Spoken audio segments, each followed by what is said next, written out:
രമേശ് ചെന്നിത്തല ഇനി നാളെ വെള്ളാപ്പള്ളി നടേശനെ പോയി കണ്ട് അഭിവാദ്യം അർപ്പിച്ചാൽ പോലും എനിക്ക് പേഴ്സണലി ഒരു ഞെട്ടലുമില്ല. ഈ വെള്ളാപ്പള്ളി നടേശൻ മുസ്ലിങ്ങൾക്കെതിരായിട്ട് വലിയ തോതിലുള്ള വംശീയത വിളിച്ചു പറയുമ്പോൾ വി.ഡി. സതീശൻ എന്ന് പറയുന്ന നേതാവ് ഊളംപാറയിൽ അയക്കേണ്ട ഒരു മനോരോഗിയാണെന്നും വർഗീയവാദിയാണെന്നും വൃത്തികെട്ടവനാണെന്നും പറയുമ്പോൾ അതിനെയൊന്നും ഒരു ഘട്ടത്തിലും തള്ളിപ്പറയാതിരുന്ന ആളാണ് രമേശ് ചെന്നിത്തല. എന്ന് മാത്രവുമല്ല, നമ്മുടെ കാറിൽ നമ്മൾ വിദ്വേഷവാഹകരെ കയറ്റരുത് എന്ന് സതീശൻ പറയുമ്പോൾ എൻ്റെ കാറിൽ ഞാൻ കയറ്റും. ഞാനൊരു ഇൻ്റർവ്യൂവിൽ ഈ രമേശ് ചെന്നിത്തലയോട് ചോദിക്കുമ്പോൾ ഞാൻ വേണേൽ നിങ്ങളെയും കയറ്റാം എന്നാണ് അദ്ദേഹം പറയുന്നത്. അദ്ദേഹത്തിൻ്റെ ഒരു പരമ്പരാഗത കോൺഗ്രസ് ശൈലിയിൽ അങ്ങ് പറഞ്ഞ് അദ്ദേഹം അങ്ങ് ഒഴുകി അങ്ങ് പോവുകയാണ്.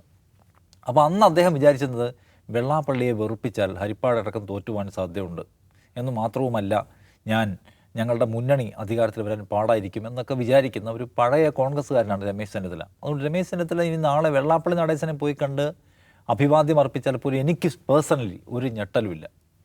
പക്ഷേ ഈ തെരഞ്ഞെടുപ്പിന് ശേഷം അദ്ദേഹം മനസ്സിലാക്കേണ്ടുന്ന ഒരു കാര്യമുണ്ട്. 102 സീറ്റുമായിട്ട് UDF എന്ന് പറയുന്ന മുന്നണി അധികാരത്തിൽ വരുന്നതിന് നിദാനമായിട്ടുള്ള സംഗതികൾ എടുത്ത് പരിശോധിച്ചാൽ വെള്ളാപ്പള്ളി നടേശൻ എടുത്തുപയോഗിച്ച വംശീയതയോട് അന്നത്തെ സർക്കാർ സ്വീകരിച്ച അനുഭാവ സമീപനത്തിനെതിരായിട്ടുള്ള വോട്ട് കൂടിയാണ്. അപ്പം ഞങ്ങൾക്ക് എങ്ങനെയാണ് വിജയം കിട്ടിയത്, ഞങ്ങൾ എങ്ങനെയാണ് തോറ്റുപോയത് എന്ന് അനലൈസ് ചെയ്യുന്ന പോലെ തന്നെ ഞങ്ങൾക്ക് എങ്ങനെയാണ് വിജയം കിട്ടിയത് എന്നത് പരിശോധിക്കാനും ആ മാൻഡേറ്റ് മനസ്സിലാക്കി പ്രവർത്തിക്കാനുള്ള ബാധ്യത ആർക്കുണ്ട്? രമേശ് ചെന്നിത്തലയ്ക്കുണ്ട്. രമേശ് ചെന്നിത്തല ഇതിനു മുമ്പും UDF സർക്കാരിൻ്റെ കാലത്ത് ഞങ്ങൾക്ക് അധികാരം ഇങ്ങനെ മാറി മാറി കിട്ടും, അതിന് പ്രത്യേക ഫാക്ടേഴ്സൊന്നുമില്ല, കേരളത്തിൽ ഇങ്ങനെ മാറി മാറി കിട്ടിക്കൊണ്ടേയിരിക്കും, അതുകൊണ്ട് ഫാക്ടേഴ്സിനെ അനലൈസ് ചെയ്യേണ്ട കാര്യമൊന്നുമില്ല എന്നാണ് അദ്ദേഹം വിചാരിക്കുന്നതെങ്കിൽ കഴിഞ്ഞ 5 വർഷം മുമ്പ് അങ്ങനെ മാറി മാറി അധികാരം കിട്ടാതെ അധികാരത്തിന് പുറത്തിരുന്ന ആളാണ് അദ്ദേഹത്തിൻ്റെ നേതൃത്വത്തിലുള്ള മുന്നണി എന്ന കാര്യം ഓർക്കണം.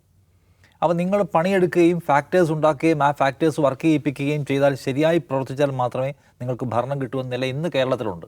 അതുകൊണ്ടാണല്ലോ പിണറായി വിജയൻ തുടർച്ചയായി അധികാരത്തിലിരുന്നത്.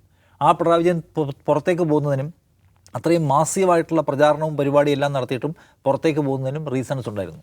അത് കോൺഗ്രസ് മുന്നോട്ട് വെച്ചിട്ടുള്ള KSRTC ബസ്സിൽ എല്ലാവരെയും ഫ്രീ കൊണ്ടുപോകാമെന്ന് പറഞ്ഞിട്ടുള്ള മുദ്ര കണ്ടിട്ട് വന്ന ആൾക്കാരല്ല, മറിച്ച് അതിന് പൊളിറ്റിക്കൽ റീസൺ ഉണ്ടായിരുന്നു.